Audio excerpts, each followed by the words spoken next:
Here. I'm happy to be here. I've never met you before. I just got one sick call. Yeah. That was exciting for me.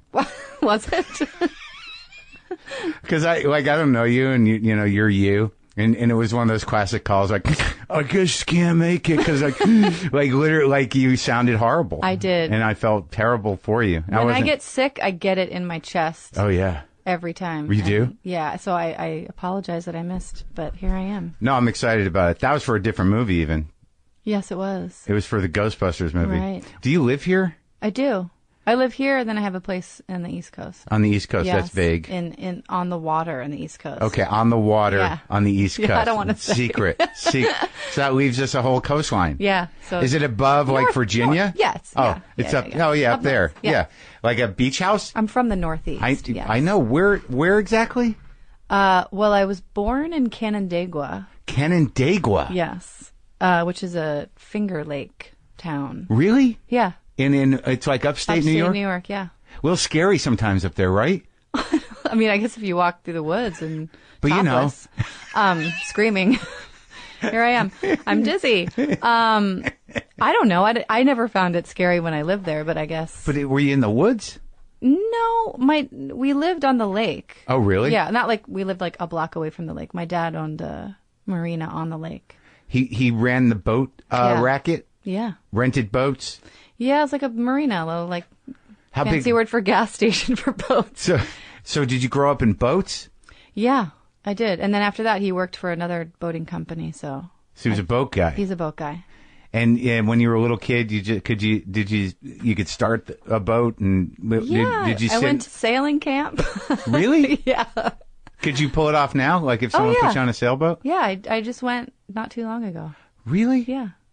By yourself? No. I like the small boats. Like sailing big boats is kind of scary, right? Yeah, it's scary. I like just a little like sunfishes or sailfish. You can do that by yourself, right? Yeah, you can do that by yourself. And you just go out with and you can manage it? Yeah. That's impressive. Well, is it? Yeah. It's an amazing skill. Did you ever think? I love it. Yeah? Yeah, I do. It's relaxing? Oh, yeah. Being out on the water and... Do you do it in the ocean? I do it like Martha's Vineyard and ponds and... But ocean's scary, right? Yeah, I'm not into that. Right? In general? Or just sailing Yeah, wise? there's sharks and stuff. No, I don't... That makes me sweaty. I don't like that. I like lakes and ponds where I know nothing can go wrong. Nothing too bad can go wrong. Yeah. I don't like not being able to see the bottom of water. Me neither. It's horrible. No, even in like swimming pools. I know. And at night? Yeah, and not swimming gonna pools happen. at night? No. I'm not going in. I'm the same way. I've never met anyone that's so afraid of being in a pool. But you see one movie where like something comes out of the drain and you're like, it can happen. I can't. It's all connected. It is. I can't look at water without picturing something beyond massive. I know. Coming out of it. I know. I just went water skiing and I fell. And so I was waiting for the boat to come around and I'm just by myself. Yeah. And I just imagined bad things. Creatures. Yeah. Not even a shark. Not real made creatures. Up creatures. Yeah, me too. Like I was down in La Jolla and but mine are always like so big. Like as big as a building. Oh. Coming out. The little ones scare me too, but like I have this horrible fantasy that there's something much larger than we've ever... But if it's that big and it eats you, you'd probably be alive in its stomach for a while. Sure. Which might... There might be other people there. There might be other people. That might be the future. That big? Sure. You don't know what's going on in there. That's the gift. That might be the salvation. Yeah. So you're upstate New York. You're a little girl on boats. Yeah. And your father's running. There's men around hanging out at the marina. Guys, like boat guys. I'm just trying to picture. Yeah. That wasn't lascivious in any way. I'm just trying to picture the universe of you walking into your dad's shop. And there's like, oh, there's Joe. Well, I was very young. I think we moved from there when I was 3. So you didn't know Joe at the marina? No. Joe is long since gone. No, but then we moved to Lancaster, Pennsylvania, and he worked for Trojan Yacht, which is a boat company. Is that fancy? I don't know. Okay. I don't know if they're still around. What did he do for him? He was in sales. Selling yachts. Yeah. And I mean, he had an office and stuff. What'd your mom do? What was your mom? Just she was a boat wife? She would just dance in the kitchen. She's done a lot of different things.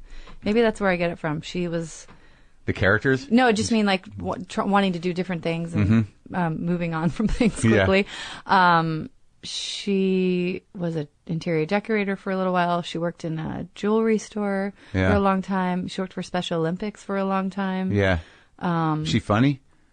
As like in a mom way. No, like, yeah. Like, I don't think she's gonna, grab the mic anytime soon. She's not witty. No. Did your gum just fall out? That was my nicotine lozenge. I'm so glad that wasn't a tooth. That would have been bad. I gotta go. I'm bleeding. That's never happened yet. They just keep falling out one by one. I don't know what's happening. This is so embarrassing. I'm so sorry. It's okay. It is tooth colored though. If it ever falls out again, you have to let people know that it's gum. Right. It's a lozenge. Okay, it's a lozenge. No, and that'd be sad if like I just insisted on continuing, but I was lisping and really bad. And it was your tooth, and you put it back in. It happens. They said they fixed it.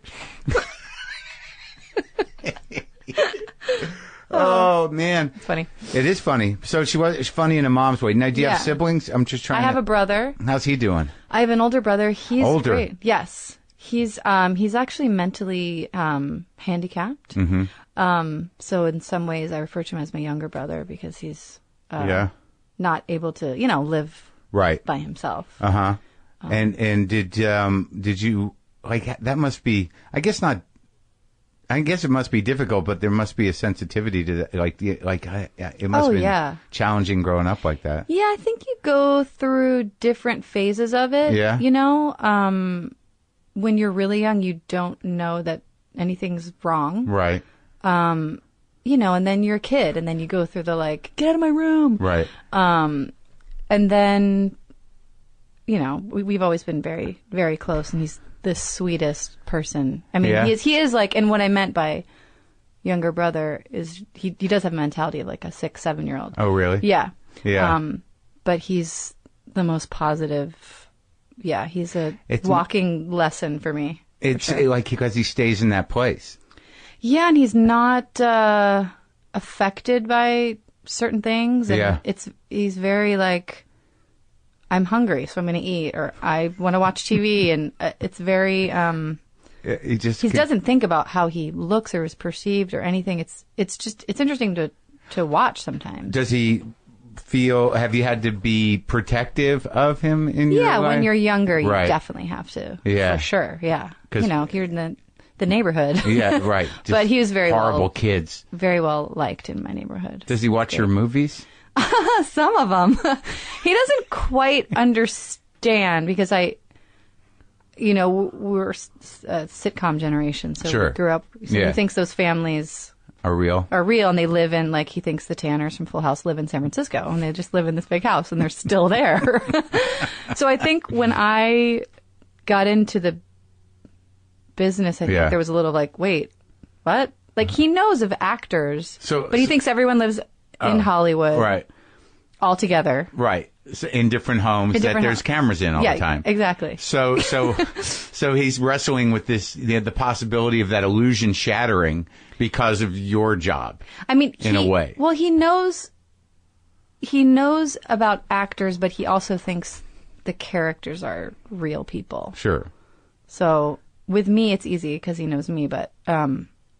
Yeah. Does he say you were a different person? It was funny what you did as that person, or does he just see you as you? Usually? I think he just sees me as me. Yeah. But I mean, I remember one time we were picking something up at the drugstore, and we were paying for something, and he was just he said to the lady behind the counter, he's like, "She was in Bridesmaids," really loud. I was like, okay. I was like, that's okay. And I'm like, oh, cool. So he is proud, and he knew. He's proud. It's really surprised sweet. you. He's the sweetest on earth.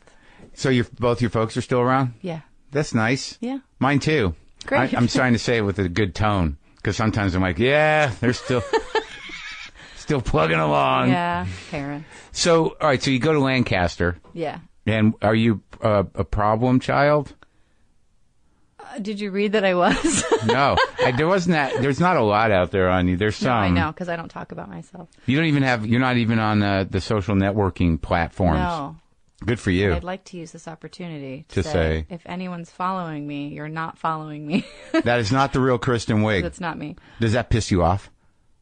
mean, it did in the beginning because you freaked out, like, who's pretending to be? It's never like what it is or even like a tabloid story. It's just knowing that people believe it is the part that's frustrating because people think they really are following me, and the people who are saying they're me sometimes are saying really dumb wrong things. And don't you wonder who the fuck does that? No, I don't care. Oh, good. You have pretty good control over your mental environment. Yeah. You don't sit there and go like, oh, that's person. The key to life. It is. Control over your mental environment. I like that. Yeah. Did you always have it? I don't know. Huh. No, I mean, I don't know. It's a hard question to answer. Well, yeah, we obviously were more expanded when we were younger. Yeah, of course not. It's a fucking disaster being young and confused. Yeah. So I didn't read you were a problem kid, but like in Pennsylvania, I can't picture Lancaster. Is it dark? No, it was it's like Amish town. It's beautiful, actually. It's changed a lot now, but it was, riding bikes by cornfields and you see wagon people? Yeah. People. Otherwise known as wagon people. I just made that up. I don't know why. I've never heard that. I don't think it existed before, just now. But you know what I'm talking about. I do. Amish. Yeah. But I don't mean it as a slang thing. No, I know you don't. Aren't there Mennonites? But they would they would ride in wagons. Sure. Yeah. And they seem nice. Yeah. Did you go buy their jellies? Yeah. Sure. They're around. They do keep to themselves. It's not like... No, I know. Yeah, it's like Orthodox Jews. They have their own... less frightening. I can say that because I'm, one of them. Okay. A Jew. I see them in Philadelphia. You go to the market. The farmer's market, yeah. Yeah. The farmer's market, or what's that one downtown? Oh, yes. What's it called? Something street market, right? Yeah, and they got the good sandwiches, Nick's so roast pork sandwiches. Yes. But there's one whole area that's the Amish people making chocolate pancakes. Pretzels and... baked goods. Yeah. Like donuts right there in front of you. You see them pour the sugar on it. Mm-hmm. How fucking... Sorry. How great is that? There's nothing better than that, really, if you think about it. Yeah. Because I'm at an age now where I'm trying to figure out what the point of everything is. And when you break it right down, eating like a fresh donut, why can't it all be like that? It can be. Really? How do you feel after you eat the donut? That's not, if you I'm saying if you could keep eating them without whatever reflection. Right. But happens. That's part of it. That's why. I'm having a fantasy. I'm not, okay. This is not real life. Oh, I thought you were really trying to figure out. To support eating donuts constantly. I thought you were trying to get to the meaning of life. I am. Do you have it? Well. I don't feel great about eating donuts after. Okay, well then, there's something to that. Sure. Yeah. I should limit my donut intake. You have to think of things, the consequences of things. Yes. Right? How am I going to feel? That's how I make my decisions. How am I going to feel after I hang up the phone and say yes? Mm-hmm. Or if I say no, how am I going to feel? You think that while it's happening? I think before I have to make a decision, I think that, yeah. How do you usually do? Pretty good. Yeah? I mean, I think if you... Oh, it's so gross to say go with your gut. Man, you can trust your gut? Yeah, you have to. It's all you have. My gut has made some shitty decisions out of neediness and desperation. Or you could argue there's no such thing as shitty decisions. Right. That you needed to do those, go through that horrible relationship or turn down that street. That's right. As life goes on, I realize that you really have no choice but to think that way. Yeah, what else are you going to do? Just beat the shit out of yourself. That's the option. Yeah, how much you have invested in that. So, all right. So there you are. You're not an actress. You're a child in Lancaster. Mm-hmm. And when do you start thinking like, maybe I'm going to be hilarious? Well, I never thought that. I mean, I don't know. I think it's a normal thing to perform in front of the mirror and pretend you're on stage when you're in the shower and use the curtain as the curtain for the stage. Sure. That's not great. Did you have people over for that? Yeah, like friends. Oh yeah? You put on a show? Yeah, but a couple people here and there. It wasn't like I invited the whole no town. Flyers. No flyers. But I was always fascinated with it, but I think every kid is, so I don't know. And it just seemed like a different world, like when you would look at those magazines, what do they have back then, like Glamour? Teeny Bop pages. Teen Beat. Teen Beat, not Teeny Bop pages. Yeah. Yeah, they just look like people from another... Yeah. Like, L.A. was far away. There was no way to get there. It was like there was a wall around it. I didn't know what it was, and I was fascinated by it. And, you were in love with, who? Oh, my God. Jason Bateman. Oh, yeah. Ricky Schroeder, Kirk Cameron. Oh, Jason Bateman. Oh, yeah. He's an interesting fella. I love him. I've worked with him a few times, and the first time I worked with him, I was like, I don't want to tell you how much I know about you. From those magazines? Yeah. Yeah. I watched 2 of your movies in a row. Which ones? The good ones. The only 2 good ones. No. I watched Skeleton Twins. Yeah. And Welcome to Me. Oh. Which cool. I liked. Thank you. A lot. Thank you. I cried at both those movies. Those are 2 very special movies. They're special movies. You should be proud of them. Yeah. Thank you. I am. Thank you. Good work. Thanks. I actually watched the Sausage Festival. Oh, yeah. Sausage Party? Yeah. I've seen Bridesmaids, and I've seen a lot of your movies here and there. And then you pop up in movies like Martian, right? What was that deal like? It was so fun. I think it's a pretty funny movie. Matt is so funny in that movie. It's like he's astounding as an actor. Really. He's one of our greatest. Oh, no, there's no doubt. Yeah, and the nicest. Is he? Yes. He seems like a decent person. He's just great. He's such a pro, and like I can't his range is every time I see him, I'm like, this guy's the best. He's so when he gets to do comedic stuff, I want more. Yep. Yeah. In anything you like seeing him. Mm-hmm. The Ocean's movie. So good. How many times did you see the Behind the Candelabrum? Yes. Oh my God, I can't not watch that movie. Oh my, you can't not watch it if it's on. Like it was if it's on. I kept watching it. I'd just pick it up wherever it came on. Who are you talking to, Mumbles? They were both so good. They were both so good together. It was so crazy. And that shot at the end when he's in bed and he's sick and they made him look so skinny. Yeah, and he just gives him a ring. Oh, yeah. Yeah. So what happens? You go to high school and are you confused? Just about life? Yeah. Where do you well, I moved from Lancaster to Rochester, New York in 8th grade. Yeah. Because my parents split up and my mom was from Rochester, and I'd been there a bunch because my grandma lives there, and she moved back there, and they thought it was a good idea for me to go there because I was hanging out with some, bad people, kids. Really? Yeah, a little bit. How old were you? 14? Yeah, let's see. Well, beginning of 8th grade. How old are you? I don't know. I don't either. You getting in trouble though? Yeah. Like with what? Dudes? Just like booze. Yeah, not so much booze then, but sneaking out like cops, like prank phone calls, vandalizing, like. Oh yeah, what kind of vandalizing? Eggs, like breaking things. Sure, yeah. I think it was because we were all sort of like this gang of kids. Yeah. Our parents were divorced. Yeah. We sort of like found family in each other. Oh yeah. And just kind of like, I don't know. Fuck it. Yeah, a little. Let's do it. Tear it up. I think so. Yeah. I know what you're talking about. Didn't care about school. I think, I was like mad. And yeah. Let's teach the world a lesson. Well, it wasn't so much like that. But just like, it'd be fun. And like, you'd get away with stuff. And like, sneaking out was like my favorite thing to do. Oh, yeah. It's exciting. To jump out of like the window and climb down the roof, get in the tree. And your friends are sort of like, come on. Yeah. And the moon is out. Yeah. Like, what should we do? It's all quiet. Yeah. Did you steal cars? No, I wasn't that bad.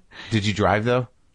8th grade, you didn't take your mom's car or nothing, do any of the driving, underage driving? That's exciting. No, not so much. Just ran around?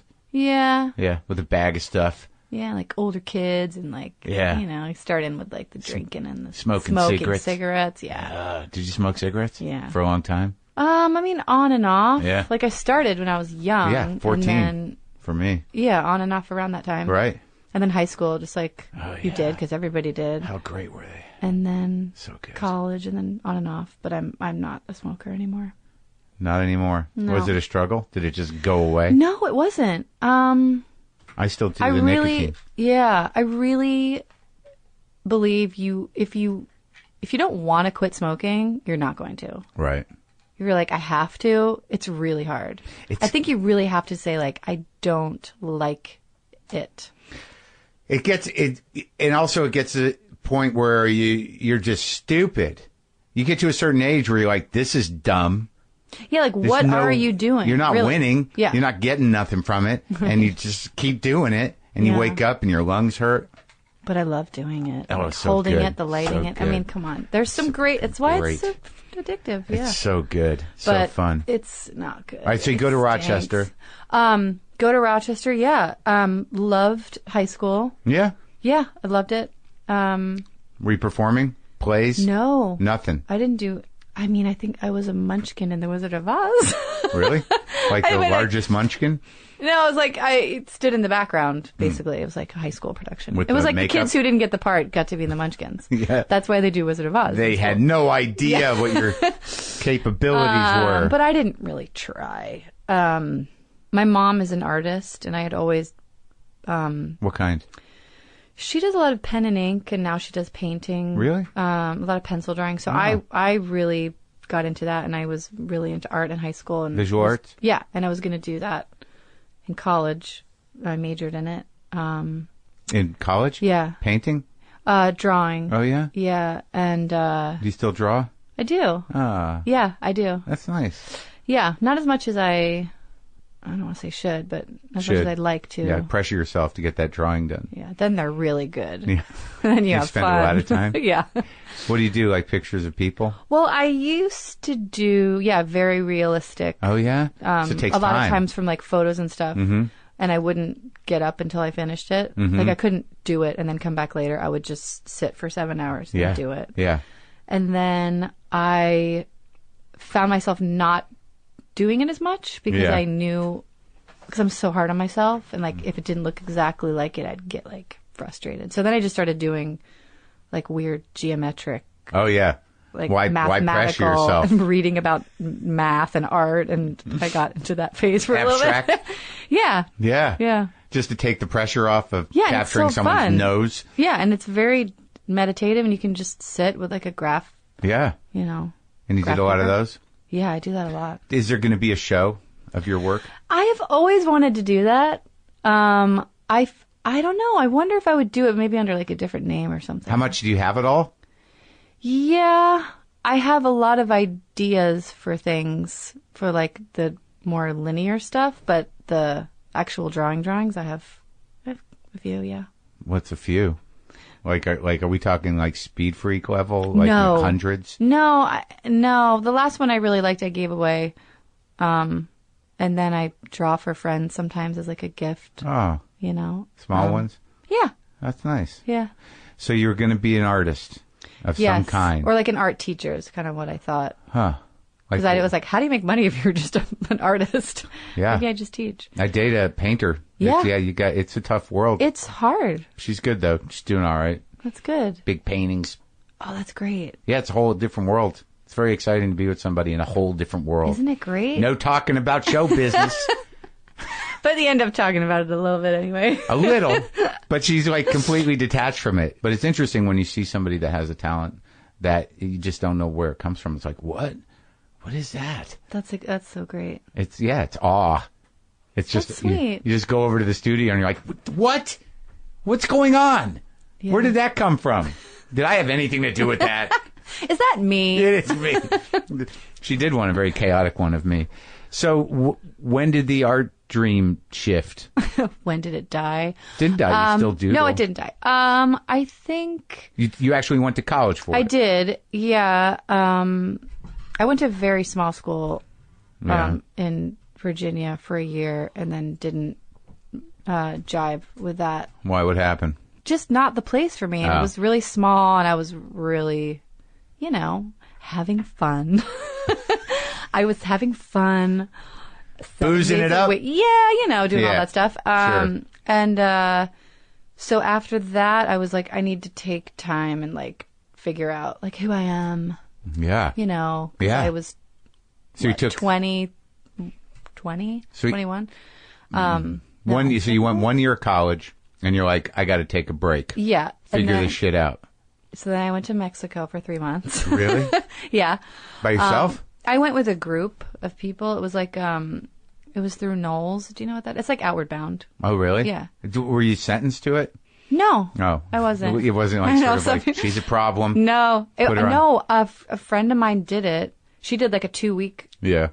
I think she went to Patagonia for 2 weeks. Yeah. And I just wanted, I don't know, why do we make these decisions? You just, at the time, you're supposed to go. Were you climbing mountains? Yeah. Yeah, we hiked and sailed and kayaked. That was I always picture swinging from a rope somewhere. No, there's no. No rope bridges? No. Oh. It wasn't like a I'll get your shit team together building. trip. Right, no, right, it was right. just like live outside and learn how to be in nature. Did you take ayahuasca? No, I don't even know if that was around. I mean, I'm sure it's been around for, 7,000 years. It's been around a long time, but it's gotten popular now with a certain class of person. Yeah. No, we didn't mess with that. Yeah. Creative, sort of like middle-aged people are now seeing it as a practical therapy for blasting your brain out and then deciding that you feel better about things. Hey, if it works. You haven't tried it? I haven't. I don't know what would open up if I did that. Are you afraid? I think I would be a little afraid that something would like shift in me and change, and I would never be the same person in a bad way. But it's weird because you seem to take a lot of kind of strange, vulnerable risks in characters that you do in your performing. Like there's some part of your approach to doing what you do that makes me go like, oh, it's so open and I'm squirmy. Do you feel that when you're doing it? I think when projects come around and there's something in there that is going to be scary or like challenging, I like that. Yeah. Because I don't find joy in repeating myself. Right. Even characters? It depends. I mean, like SNL for me, it was, if you had a character that they wanted you to do again. Yeah. It's scary because, of course, you like, okay, well, I want it to be just as good. Yeah. And like the intro of a person is always the most exciting for me. And then just topping it, but not making it the same sketch. Right. Was such a challenge, but I liked that.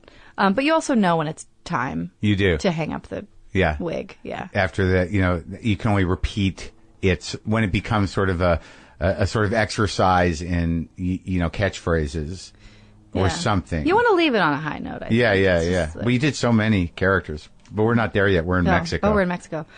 So you come back from Mexico. Come back from Mexico. A changed woman. No, yeah. And then I just took classes at home at like the local community college and art. Yeah. And then... No inkling of being hilarious actress. No, nothing. Huh. No. And then I went to the University of Arizona. I know that place. Is that in Tucson? Yes. Because I was dating someone that was like, let's go there. And I was like, okay. Because I wanted to go out west. I wanted to go to California. But we broke up and I went anyway. Oh, before? I was like, I'm going. But I went for like summer school and like one semester. And I was like, I don't think. Too big? I wasn't. I was supposed to be there. It was a good art program in a way. Some parts of it I didn't love, but I just felt like I wasn't. You know how it is when you go somewhere and you're like, I'm not supposed to be here. Yeah. But when it was a very fast decision because I took an acting class because it was part of the major was like studio art. That's what it was called, which was like 3 separate. You could kind of pick like drawing. So it was like an elective thing, like you could try it. Well, studio art was your major, but then you'd have to pick like you want drawing, sculpture, performance art, which were the 3 that I took. Yeah. And I had to take. It was either like acting 101 or something else, and I was hesitant to take it because I'm not a performer in my head. I hated speaking in front of the class. I would miss it if I could. I failed classes because I didn't want to give book reports. Yeah, just terrified. Huh. When I'm and I still have this a little bit, when I'm myself and have to speak in front of a group, I haven't honed that skill. I'm not great at it. When I'm in the shower and I'm having a conversation, like if I pretend I'm with people, I'm fine. Right. But I get in my head when I'm telling like a story in front of people, like where is the story going? Yeah. What are they looking at? Is my mouth crooked? What am I saying? How do I end this? Yeah. I get in my head a little bit. Yeah, yeah. And I've just never been in like the spotlight. I just never liked it. Shy and terrified. Yeah. Yeah. Not socially. Socially, I wasn't shy. Were you popular socially? I guess. I mean, it's always weird to say. No, but wait, like, were you a leader person? I wasn't a leader. But were you like arty?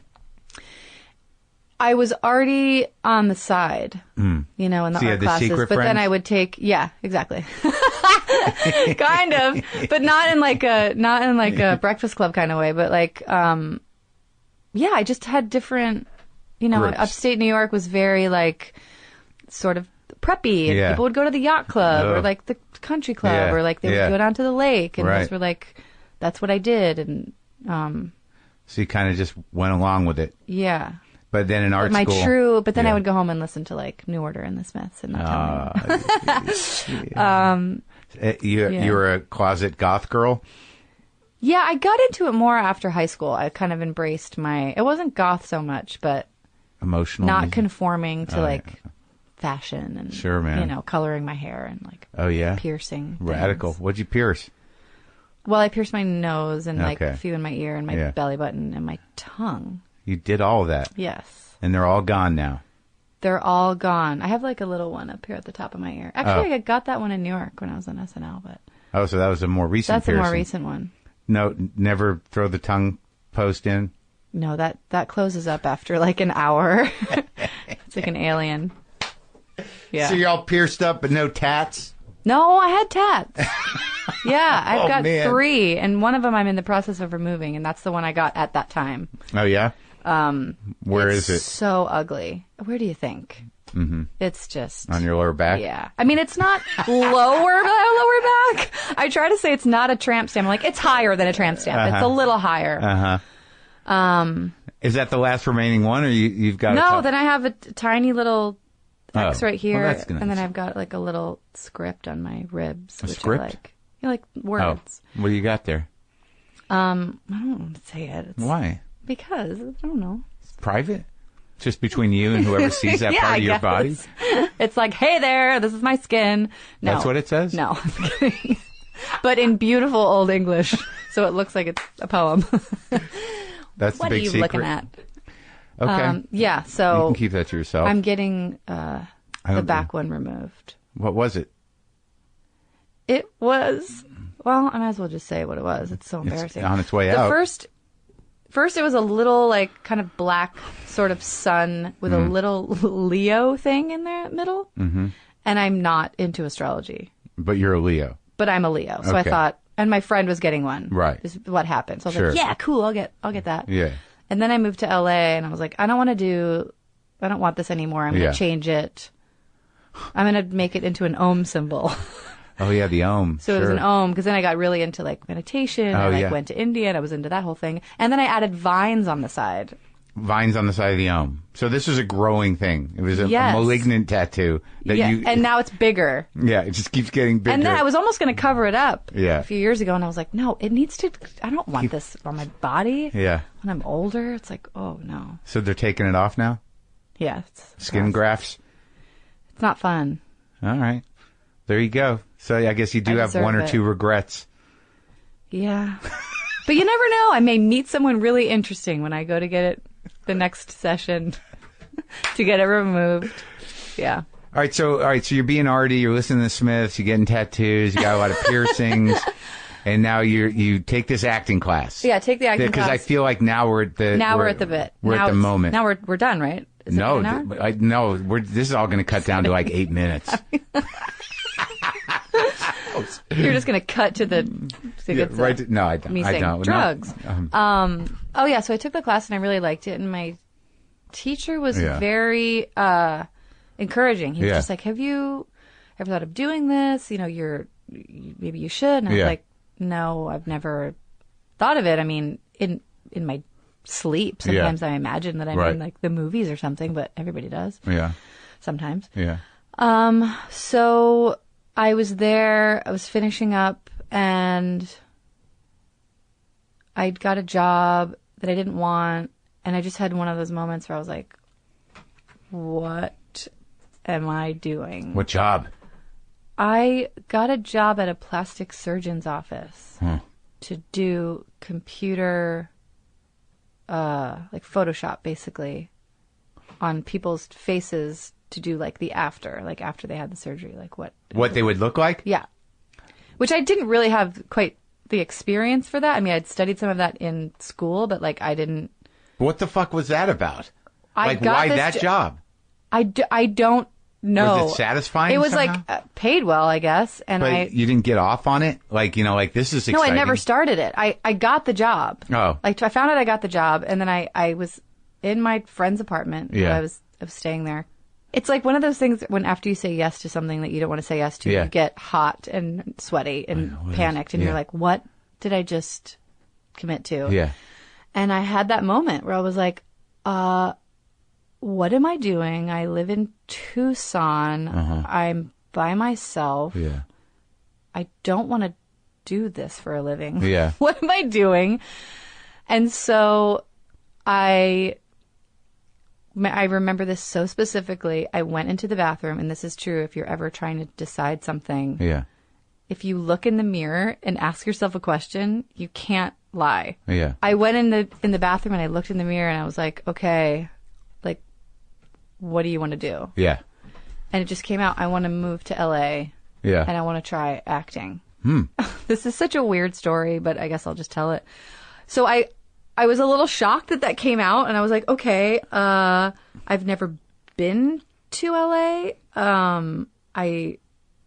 My roommate lives there, but like that's the only connection that I have. Like, I don't have any experience. Yeah. I don't even know where to go or how do you like get into acting? Yeah, it's daunting.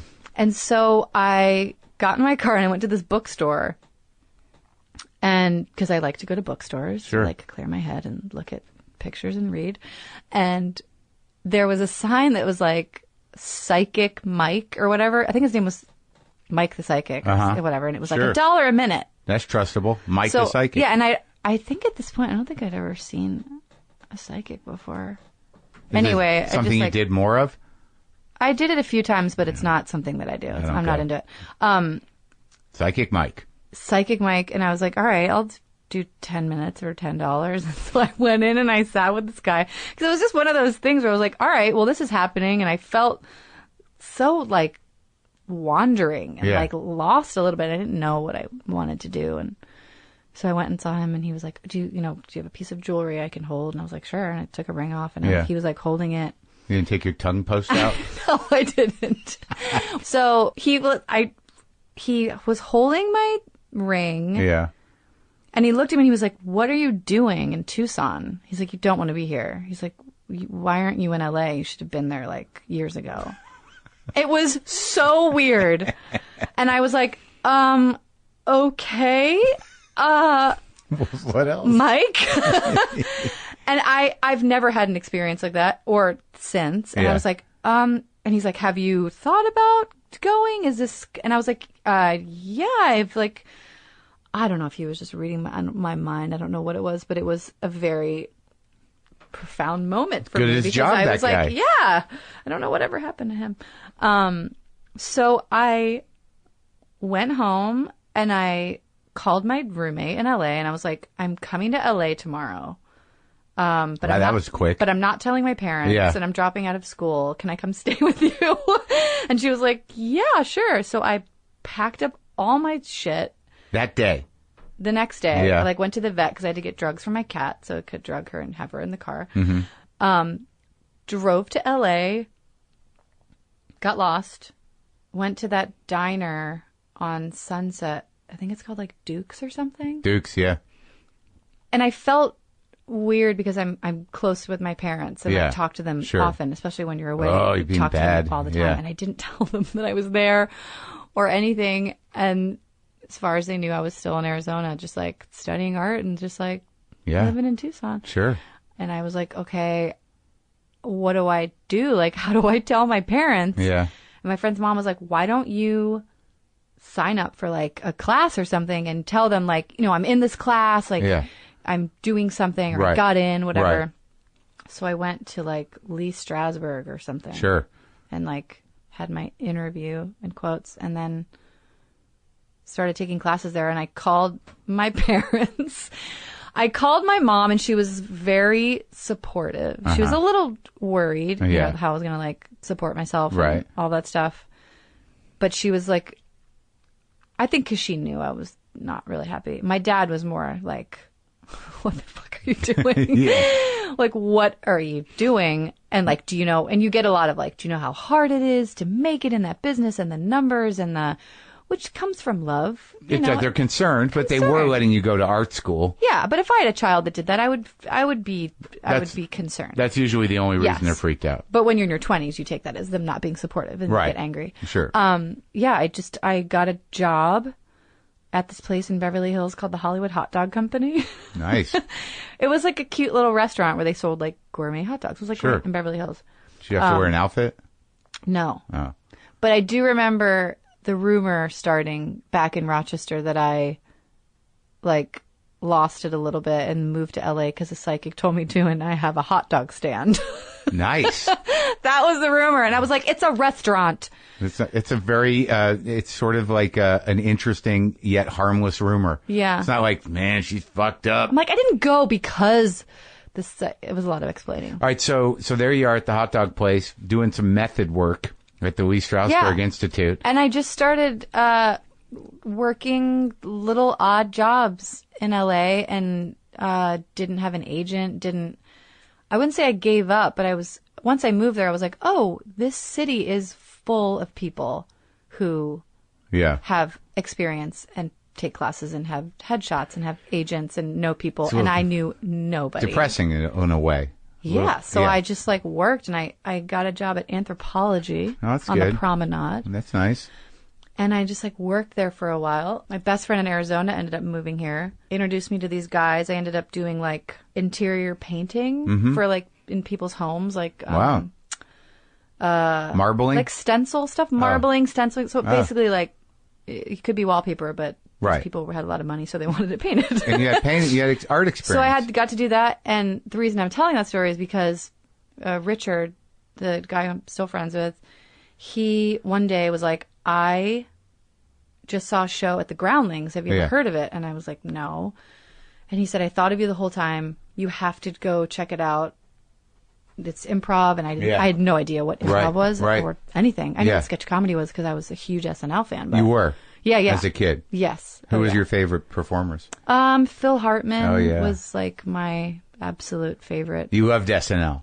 I did, yeah. Never thought you'd be on it?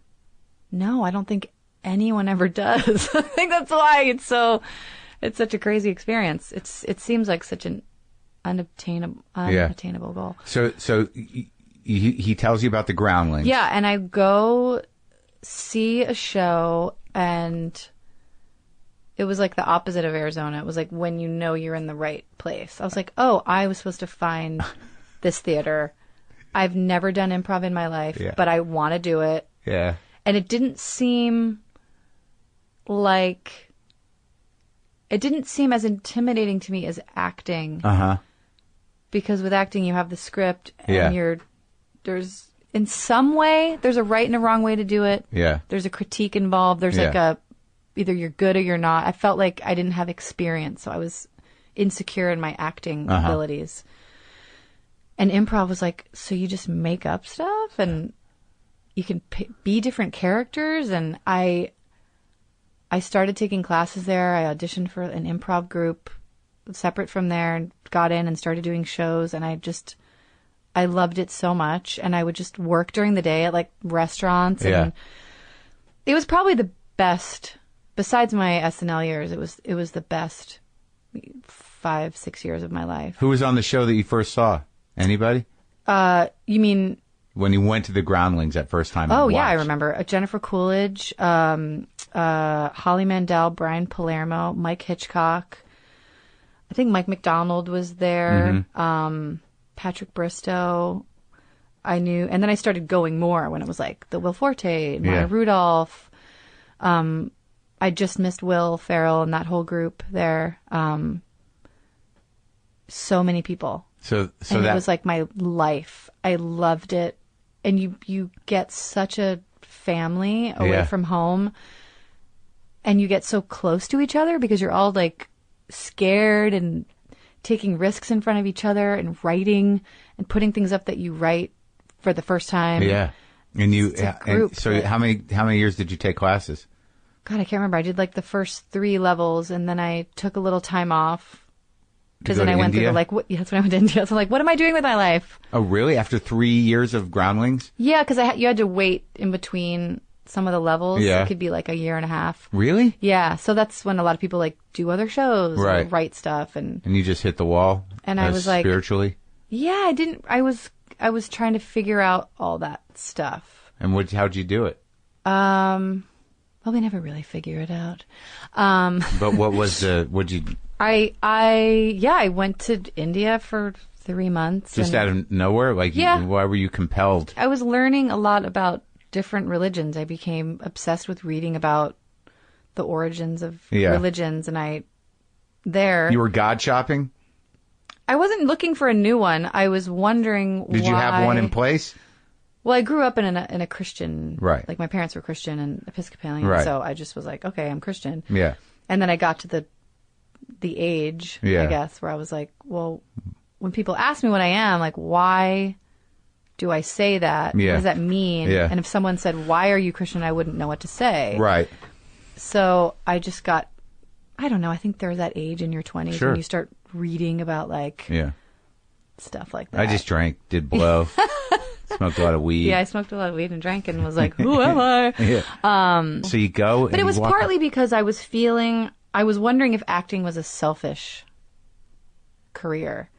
Because it felt that way to me. Because I wasn't sure about the other side of it. And I was putting all my time into it and putting on these shows. And I just didn't know if I should be like giving back somehow or like volunteering or doing something else with my life. You grew up with that idea of charity? I don't know. I think it came when I started. Acting was the first thing that I put everything into, and I knew it's what I was supposed to be doing. And so I think whenever you commit to something so hard, the moment you do it, you step back and you're like, all right, well, do I? What are the pros? What are the cons? I'm sure it's like that with relationships and with a lot of things, instead of just like, but selfish. I think it's rare to like dive in and then just be like, I'm good. But selfish is sort of specific. Maybe selfish was the wrong word. I don't know if it is, because like I wrote down before I got out here after watching a lot of your work that I wrote down self-centered characters. Oh, really? Mm-hmm. That's interesting. It is interesting. Yeah. Definitely Welcome to Me for sure. And Skeleton Twins. Yeah. Bridesmaids? A little bit? Yeah, a little bit.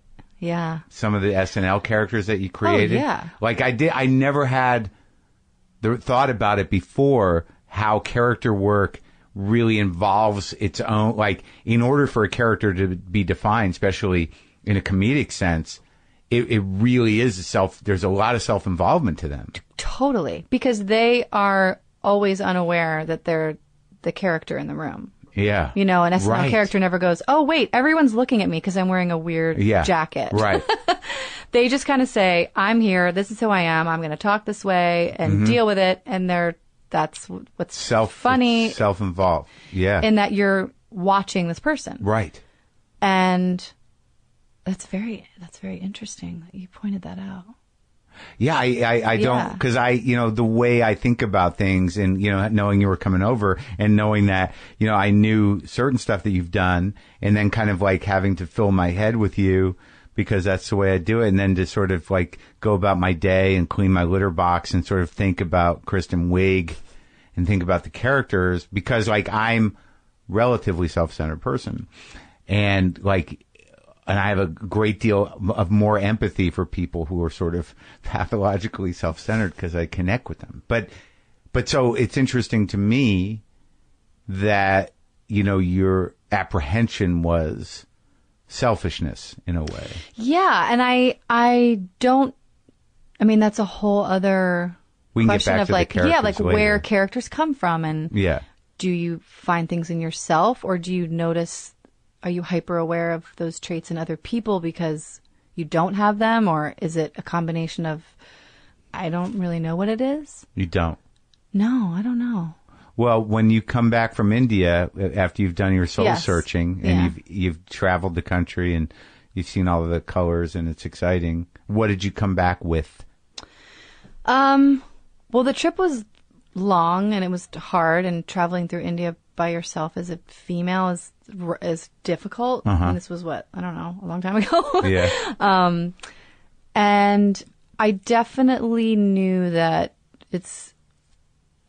you realize it's a big world, and there are people who don't have things that we take for granted. Right. And that, whatever you do, it's all about intention. And that if you're going to be, there's nothing wrong with being an actor. There's nothing selfish about it. If I'm on SNL, I could look at it as like, oh, but I'm making people laugh. And isn't that a gift for someone? Yeah. And I do think everything's about intention. So you reconciled it. Yeah. And but I needed to, because I didn't want to just put it in the back of my brain and ignore it and just say like, okay, well, I'm getting jobs, so. Right. You didn't want to be just ambitious. I wanted to know why I was doing what I was doing. Right. And for it to feel right. Because it was meaningful. Such a commitment. And like, it's everything. And I wasn't doing anything else. I didn't finish school. But the joy of it and the creativity of it and the community of it wasn't enough for you to know it wasn't just some sort of job you were gunning for. It was at the time, because that sort of felt like the elementary school part of it. Right. And then in the Groundlings, you sort of feel like as you're working more, and then maybe you get an agent, and you start auditioning, you're in like high school. And then when you sort of graduate, you're like, okay, well, what job am I going to get? Like, how am I going to take what I learned and do what I want to do? Because I do what I do because I like it. And it's not about like, I mean, I don't know. It sounds so weird to be like, it's not about the money, but it's really not for me. I'm glad that I get paid to do what I do, but I always say, like, when I'm on my deathbed, I'm not gonna be thinking about, you know, the movies I did or like my IMDb page. It's not gonna be about that. It's gonna be about the people around me and the life that I lived and how did I do? Yeah. Because I think happiness is sort of underrated nowadays. Sure. As a goal. I like okayness. Happiness is like comes and goes. It does, but it's nice when you get it. And if you can acknowledge it. Oh, it's happening. Yeah. Look, I'm right here. I think you do. I think you do. I'm getting better at it. It's very uncomfortable for me. To be happy? Happy, yeah. Because... Then what happens? That's what I suffer from. That's exactly what it is. Like, when things are great is when I'm the most nervous. It's like the rug being pulled out from under me syndrome or whatever you call it. Can't stay at this level. That's me. Yeah. Yeah. More in relationships than in career. Right. Because career just changes so much, and it's so like... There's always a new challenge in a way.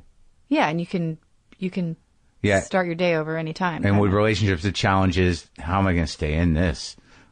No, for me, it's that, like, once I'm happy, I'm like, okay, this is when I worry that it's going to go away because it's great. Does that happen? No, I mean, relationships end, sure, but I think that just comes from, I don't know. You can't track it? Divorce related? I think it's divorce related. I think if you think your life is great and something horrible happens out of the blue, at a certain age, you're like, oh, okay, I need eyes on the back of my head and the side and the top and underneath. And or that was a lie. Yeah, and you're like, okay, so if things are great, then the next thing's going to come. But I'm much better at it now. I'm much more of like... We're grown-ups. You get grown up. And I heard that saying, I was telling someone, I forget who said it. Yeah. Like, if you constantly worry that the worst thing is going to happen and then it does, you've lived it twice. Which is good because I've said in the past like 2 years, I've had a shift in that where I'm much more zen about stuff and like. Well, I think we do that, the sort of negative fantasizing to protect ourselves from disappointment and rejection. Like if you imagine the worst thing, anything above that, it's sort of like, yeah, that wasn't so horrible. But why do you got to put yourself through that? And like we I think we associate worry with self-care, you know? Yeah. Like if you worry about someone else, it's that you care about them, but really it's not. It's not. It's just like, how's it going to affect you? Yeah, and it stops the flow of things, I guess. Well, yeah, it gets you out of yourself in a weird way. It's like using a bunch of other stuff just to make yourself feel better in some weird way. Like worry is like this, it's just impotent. You know, this attempt at control of things. Yeah. It's nothing. I mean, it can be useful, you know, if you're concerned about something and there's action to be taken. Yeah. But if you're just sitting there going like, I wonder if my cat's happy, you know. Like, but it's feeling something else. Because if you ask yourself, like, okay, if I didn't worry, what would I feel? Then you get into the real shit. Squirrely. Yeah, exactly. You're avoiding something else. But, I got some work to do. We all do.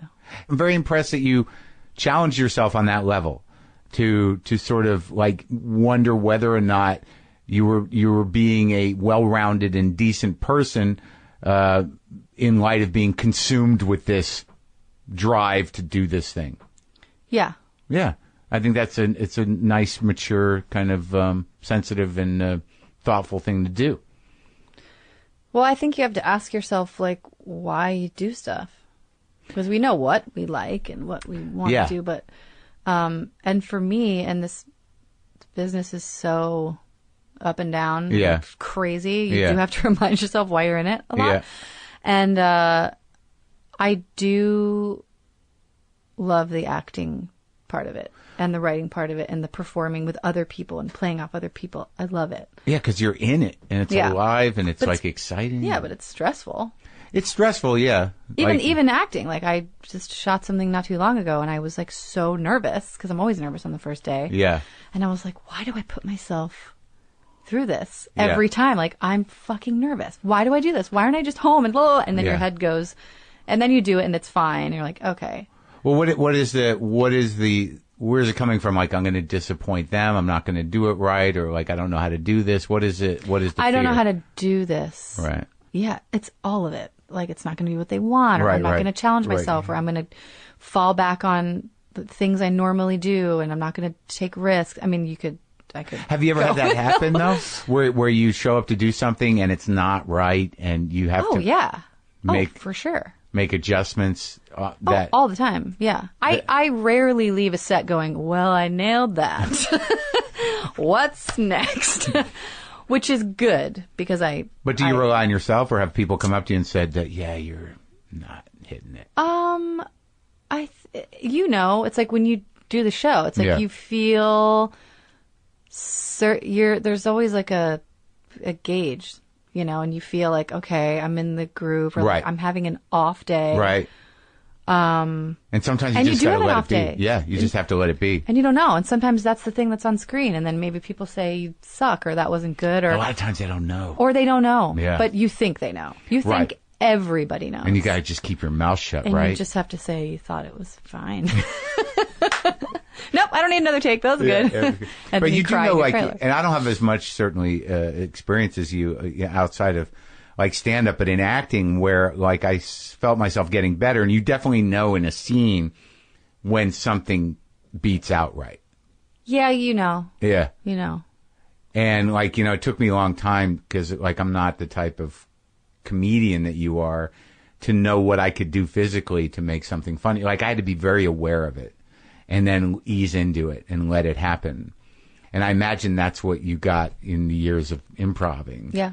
That, you know, the whole thing just becomes, you know, one sort of, you're very connected to the funniness in your fingers. Yeah, but it's still fleeting. I mean, it's not something I think you discover and you hold on to. So how did SNL happen? I was at the Groundlings, and I was in the main company. I think I was only in there for like a couple months. So you knew that SNL was a possibility because people that happens at the Groundlings. So at this point, you must know that you're going to be seen for it. As far as like them coming to see the show, yes, you knew that would happen. Right. My manager made like my demo reel. Yeah. And sent it to the show. Yeah. And Lindsay Shookus, who still works at SNL, who I owe my career to. Yeah. And who I just saw last night. She saw my tape, and I had my audition. They flew me out to New York. What characters are on the tape? Oh my God. Well, I auditioned twice. So I'm trying to remember the first time. Target lady was on there. So that's an old one. That's a Groundlings character? That's a Groundlings one. Yeah. Aunt Linda, she was like a movie critic on Update. She was on there. People that you never saw on the show. Yeah. A few impressions. I just tried to like show my range of voice, I think, a lot. So I tried to do like different accents. And that was the first reel. That was the first audition. Okay. Yeah. So they flew me to New York. Never been more nervous in my life. Sure. Because I don't do stand up. Yeah. But you know how to be in front of a crowd now. I do, but that talking to the audience thing is something I didn't do a lot. If I was in character, I could monologue for 20 minutes. Right. But because I was... Improvise. Yes, exactly. Mm-hmm. Because I didn't know if it was funny. Yeah. You know, with stand-up, if you have a thing that works and then you go do it somewhere else, you kind of know. I didn't know, because these were just little kind of like bits from scenes, or I'd write new things for the characters because it was just a little. But you put them up. Yeah, but it was in the context of the scene, and I had the costume. And this was like a lady who worked at Target, and I'm like, okay, if they don't think this voice is funny, then I don't know where to go. So I did. I heard like it's 5 minutes, like no more than 5, which I took as like. At 5 minutes, they were going to turn all the lights off and everyone was going to go home. And so I bought a stopwatch when I got to New York, and I practiced, and I tried to get it like exactly 5 minutes in my room. Yeah.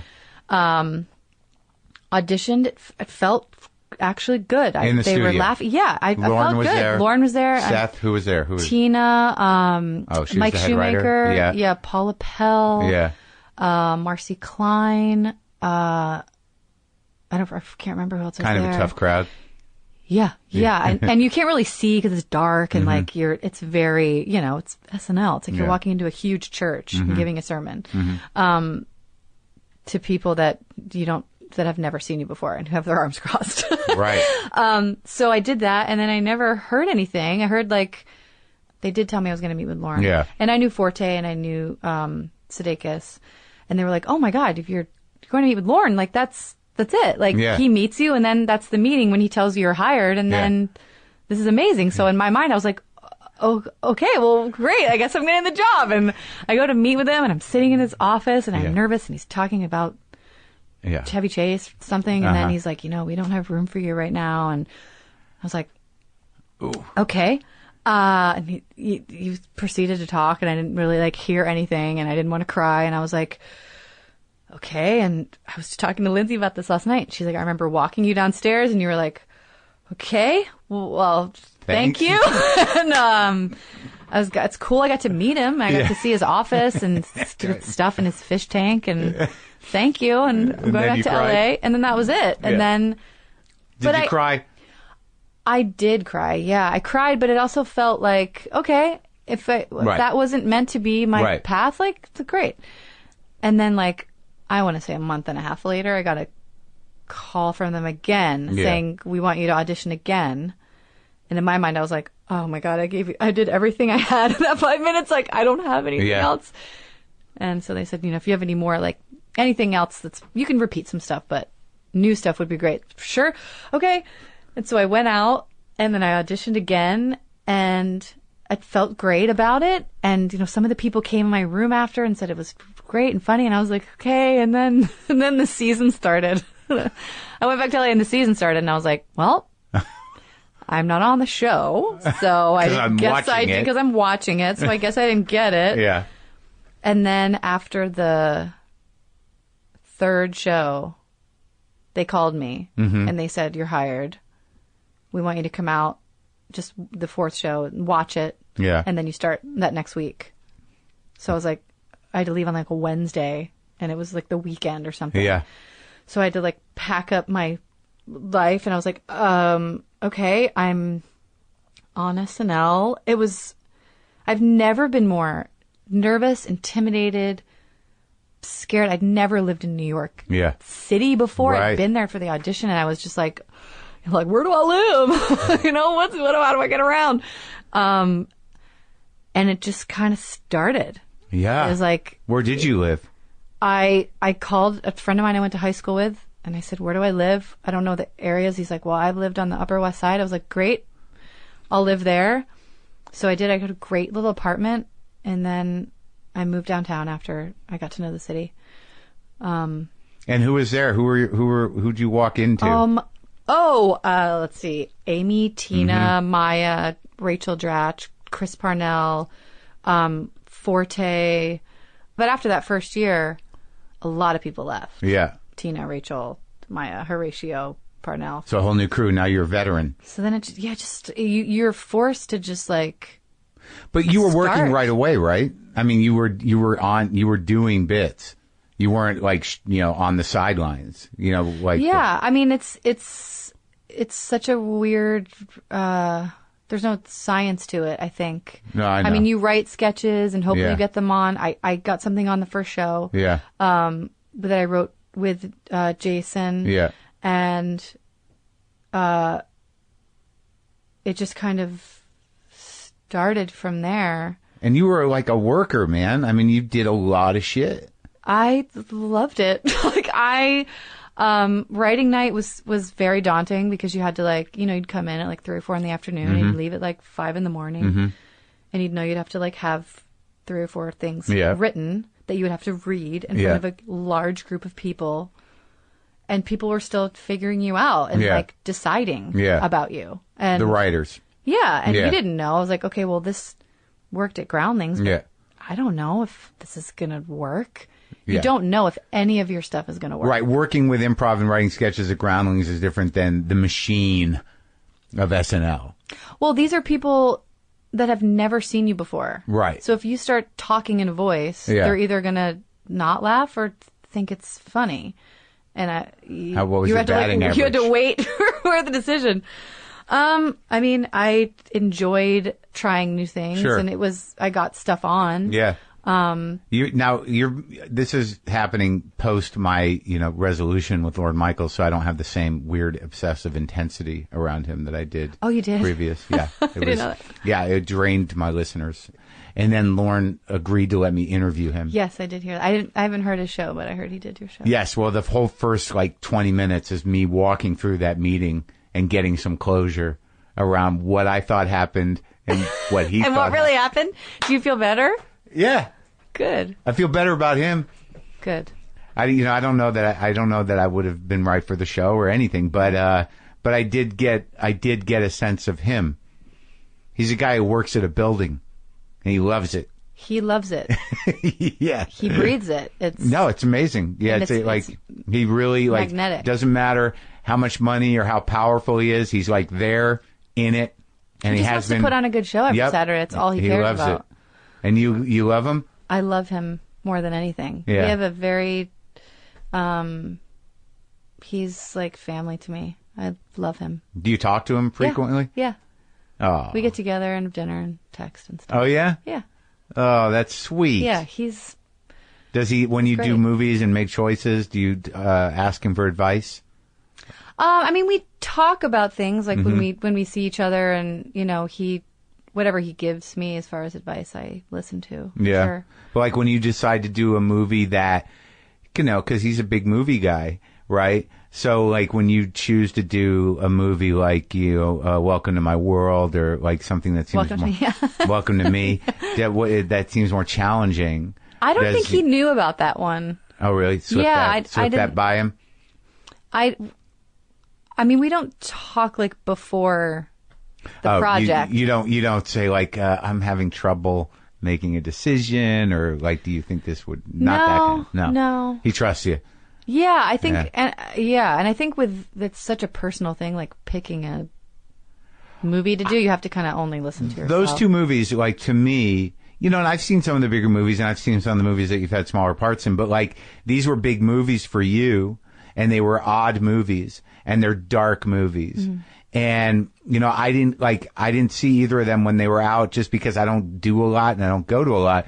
And, you know, I love Hader, and I love, I loved seeing Joanna Gleason. Oh, yeah. But and like, Hader is just so good. Hader's great. Oh, my God. I don't know. It's like I don't know where he's from, another planet. He is. He's a genius. Kind of is, right? Yeah, no, he really legitimately is. But he's a genius, but he's a decent guy genius. He's not a genius you're sitting there going like, well, I don't know if I'd want to hang out with him. You know what I mean? Like, he can kind of do anything, and he's like one of the best actors I've ever worked with. Yeah, he's a worker. Like, he'll work, like, you know, he's got a fucking discipline to him. Yeah. Right? Because he cares about it. Yeah. But I imagine you do too. Yeah. I mean when you you have do... to. Right, to do characters that are big but not inhuman. Yeah. There's a balance, right? Yeah. But so my point was that, you know, these movies for me, because I know they're dark movies, which are hard sell, but like I love that Welcome to Me movie. Thanks. That's so out there, man. It was really out there. Really out there. Yeah. My friend Elliot wrote the script, and it was just like one of the best things I'd ever read. And, you know, there's something about reading a script and like getting a movie together. You know, this one had the director, but, you know, getting financing and like casting it and scheduling and where are we shooting, and it's so hard, but it's so, when you Were you involved in that? Were you a producer? Yes. Oh yeah, it's crazy. It's so hard. Stay in budget and shit. Oh, and there's just so many little things that can go wrong and do go wrong, and you just have to like plug up the dam. Did you shoot it in Palm Desert? We shot a little bit there, but mostly in LA. The thing I liked about it was that there was moments here where I'm like, this would completely be an amazing public access show.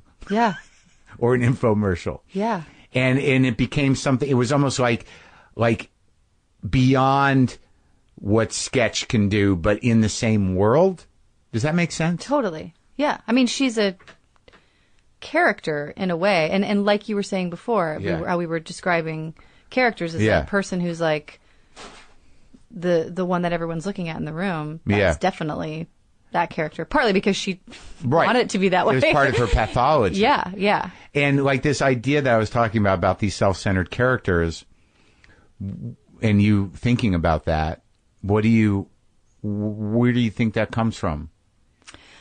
I don't know. I don't know if you could say all of them are. I do. No. But I'm just meaning like Target Lady, Gilly. I would say Target Lady's more like in her own world, in that she's so happy to be working there. It's like all she cares about.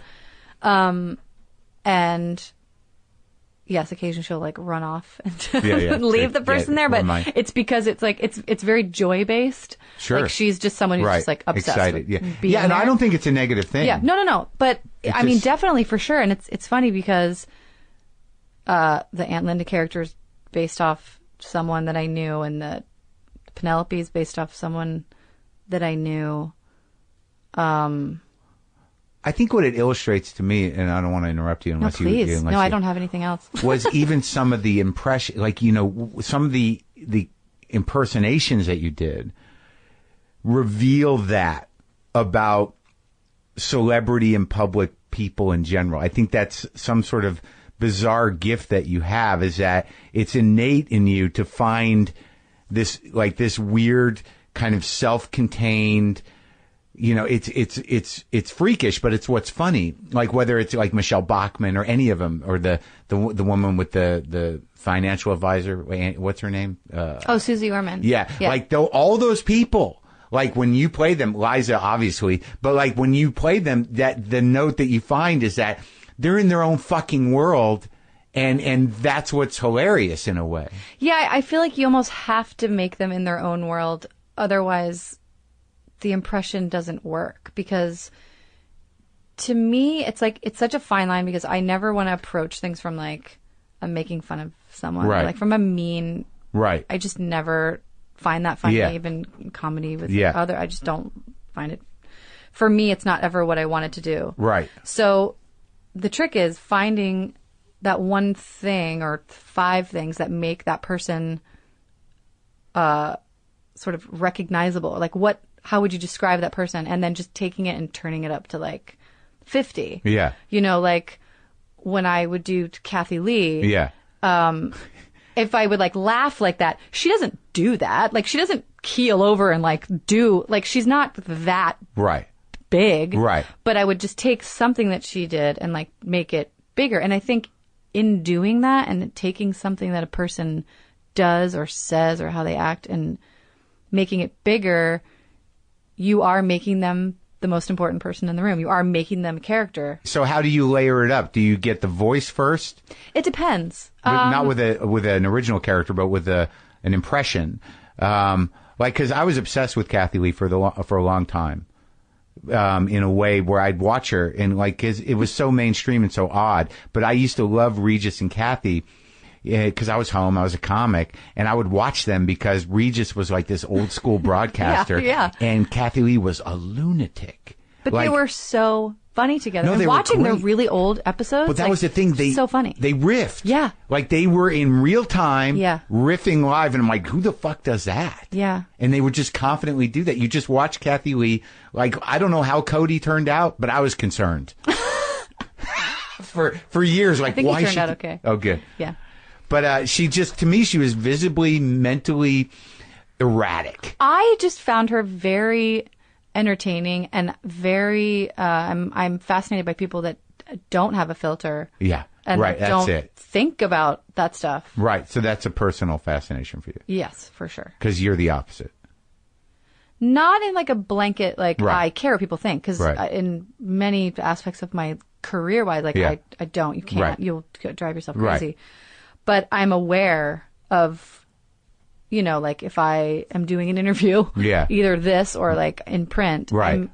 I can see the words I'm saying. I'm very aware that everything I'm saying is anything I'm going to say like going to be controversial or is like, am I going to have to worry about this? Not filtering myself in a way where I'm not being true, but I have an awareness of like my surroundings. Right. You're not a loose cannon who's out of control. Exactly. And you do have to be careful of that now. And I imagine that's one of the reasons why you're not on any social media. Yeah, I don't have any desire to be connected. It's commendable. Yeah, I just don't. You can keep your life to yourself. That's the goal. Yeah? Yeah, for as long as I can. Well, you seem to be doing a good job. And the sausage movie I liked. Sausage Party, thanks. But I want to before we go, I want to make sure I get some technique in here. So okay, walk me through building an impersonation. It depends. Like someone like Susie Orman, Paula Pell and I would write those in the beginning, and I just had always wanted to do her because I find her so fascinating, and she is a character. I mean, just the way she talks and acts. I mean, I'm fascinated by her. I think she's so brilliant, and she also doesn't care. Like she does have that element of like she doesn't care how she acts or talks or, but not in like a loose cannon way. It's just how she is, and that came from just like I watched her a lot, so I just kind of got the voice. Yeah, and then we just started writing about how she like saves money and like the jokes kind of went there. And it just would like snowball. Yeah, but if I had to do like. If someone said, okay, this week you're doing some political person, and they're like, here's a tape, I would put it in, but I wouldn't watch it. I would just listen to it. So I would like close my eyes, and then I would kind of like talk along with them and like try to get the voice right. Yeah. And then I would watch it, but that's where like sort of the exaggeration would come in. Like if someone's eyes are a little like Nancy Pelosi, if she's kind of has like bigger eyes, and like I'm going to open my eyes as wide as they can go to make it funny. Yeah. And you just have to find those little things and just exaggerate it without being an asshole. Okay. And then when original characters are presented to you, in scripts as an actor, and also characters that you create from nothing, you know, it would seem to me that you're able to invest more of your own vulnerability into them. Yeah, I mean, when you write, like I wrote a lot of my stuff with two writers, James Anderson and Kent Sublette and Paul Appel, and characters would just come from us like messing around in the room, or like I just would start talking a certain way, or like, hey, I saw this woman, she did this, or she talked like this. And like, I remember Gilly, I was in Paula's room and I was like, I want to do a character that smiles like this. Right. And I just like smiled like that. And we just came up with this devious child and like how she would look. And then we wrote the song in the beginning. The dance is the best. And it just came out of That's crazy, that dance. And the dance. Oh my God. It was always different. They're all, I don't know, it's hard. They're all different. They all come from different places. Well, no, I like that. Come from real people. Sure. But I like that because, like, I talked to Daniel Clowes, the comic graphic novelist. I don't know what you would call him. He's a brilliant guy, and he deals with very sort of, painful characters. And he said that a lot of times he'll just see a person on the street and be like, just that moment of seeing that person would inspire him to build a life. Oh yeah. So, like, you know, I could see how you could take a smile and then just build a life backwards from it. Yeah, because you just start talking. And that was like some exercises we would do at the Groundlings. You'd just all be walking on the stage. And you're like, all right, now walk with your hips forward. Yeah. And now swing your arms really high. And like, now like do something with your mouth like kind of to the side. Yeah. Everyone come to the fourth wall. And you just start talking. And like all of a sudden you're this person. Oh, wow. And you've sort of developed, like, what kind of person stands like this? Like, who am I? Like, where do I work? Right. And then to start with the physical aspect sometimes is a great way to come up with something. Yeah. So immediate, too, huh? Yeah. Now, when you do something like, specifically, Welcome to Me, where you have somebody who has a psychological problem and is, you know, the comedy, well, you're very good at balancing of keeping the comedy intact through very painful characters. Like both of the, like, you know, Skeleton Twins, you know, it's heavy shit. Yeah, that's a heavy movie. but yeah, it's very heavy, but somehow it balances. You know, somehow, like, you know, even at the end, you know, I didn't know how it was going to end. I assumed you weren't going to die. Spoiler alert, years later. Okay. But the comedy still it still held, you know, it wasn't like big laugh comedy, but the nature of the person was still something, I don't know how to explain it, not light, but you had control of it somehow. Well, I think when playing someone that has, you know, a psychological behavioral disorder that people really suffer with, like, you have to be careful and you have to be respectful, and you don't want to just say, okay, well, from what I know about this, she's going to act like this. Yeah. And so, you know, I talked a lot with the director about it because I didn't want to make fun of her. About the world about Welcome to Me. Yeah. I didn't want to make fun. Right. I wanted people to be laughing with her, not so much at her. Right.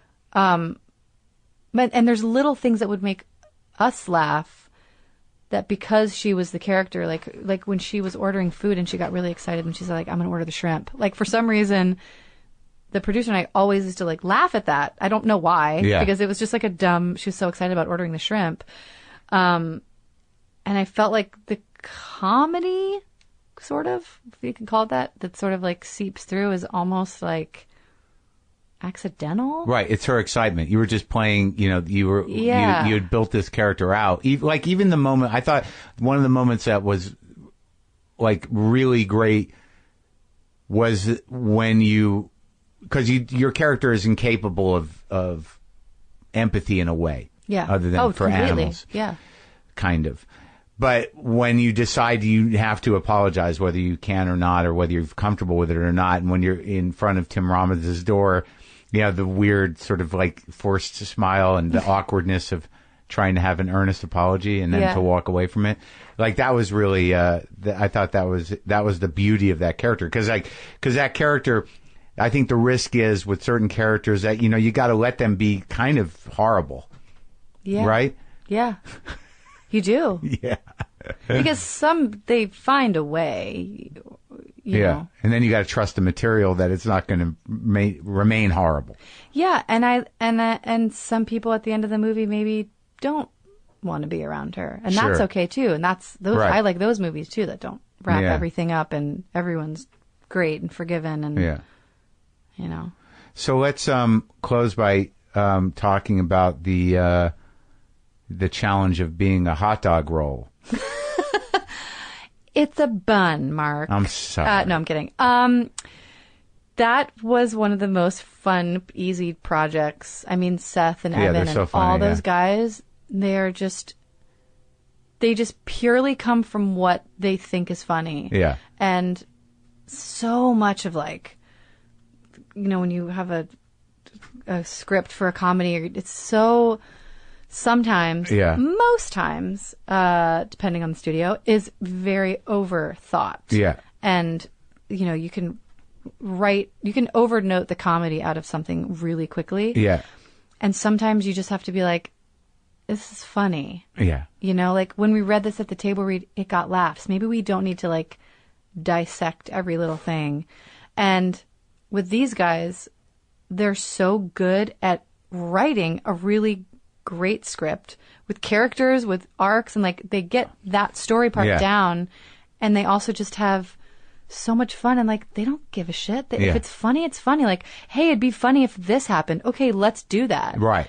And it just goes to show that when you let artists do their thing and write, it's it works. It's funny. Well, yeah, I thought there was no way I was going to watch that movie. I just buy and I like those guys. I've talked to them and I respect them and I think they're funny, but I'm not an animation guy. Yeah. And I'm how the hell are you going to sustain a movie like this? To me, it was almost this is just a fuck you to movies in general. We just came up with this stoned idea and fuck you.